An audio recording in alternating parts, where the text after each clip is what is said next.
Let's bring in our political editor, Andrew Clennell. Andrew, before we get to the racing, a few political matters, primarily energy, which it seems to be going nowhere fast still. They don't know what to do. Like they said in the budget papers, it's going up 20% this year, 30% next year. My understanding is the Australian energy retailers told governments it'll be 50 next year. Government doesn't know what to do. And you can cap gas prices. The argument is then the gas companies curb supply a bit, and any other measures like a gas reservation's a bit longer term. And then you've got to worry about coal, because coal's 50% of the electricity anyway. The funny thing is WA's got the domestic gas reservation. Their bills are only going up 2% next year. So really the only answer they're going to have to come up with, I think, they're going to try other things. They're going to get the ACCC to have a go at the gas companies, etc. They're going to have to look like they're doing something. But they'll want inflation to peter out, and then they'll give some bill relief in the May budget. Wouldn't that just jack inflation back up again? Not necessarily, because then inflation could have calmed down. And also, power bills feed at so many price points, like in a business. If a business has very expensive power, just like the petrol price thing, it'll raise prices on everything. So if you target that particular area, you can actually bring down inflation. It's just not the time to do it now. Right, so it'll be in time for the next budget? I think so. Okay, so doesn't that highlight then what was the point of the last budget?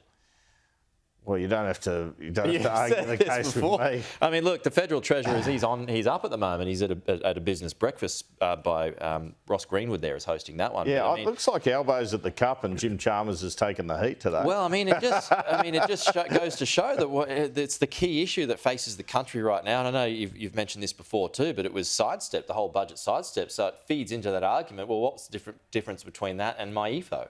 Should have just had my... Yeah, I don't know. I mean, they can do whatever they want, really, but I don't think the budget was very good for them, so maybe they've just made a rod for their own backs. Yeah. Okay, and then on to IR as well. Do you expect that to be a simple thing to get through? Because it seems to be meeting more and more resistance. Well, I thought it was interesting yesterday. So it looked like David Pocock was the only holdout, so with a bit of negotiation you could get him over the line, but it looks like the other crossbenchers are sort of joining his position. This is too rushed. Yeah. So that could put some steel in his back to hold out. Well, Jackie Lambie doesn't like it. Until, there's a longer committee hearing. So it could be more complex than, or more difficult for the government than has been flagged. Yeah. Okay, on to the race today. You and I, we speak regularly about these things. Just a bit of fun. What do you like? What do you like today, Andrew? Well, I think it all depends on the weather. I mean, you shouldn't take any of my tips. I'll start with that. Gamble responsibly, of course. Gamble responsibly and don't take my tips. Look, I just think Kieran McAvoy's got a great record. If it stays reasonably fine, it's a soft 5 now. Deauville Legend's fine. There's storms predicted for just before the race. So then you start thinking about Knight's Order and Stockman are good in the west. Duais, or however you say that, the Hugh Bowman horse. Yeah, and there's a few of them that do all right. Johnny Allen's a good jockey over on Stayers, and Serpentine did well on the weekend. Yeah. And you've also got Smoke and Romans that can do the job in the wet. So maybe this is Smoke and Romans. Jamie Carr, great jockey. Maybe the way to go is to have what's called a roving banker. You have Deauville Legends in the trifecta, and then you have about 10 other horses possibly in the trifecta. That's what you do. Those mystery trifectas are always a bit of fun too. They can cover the lot.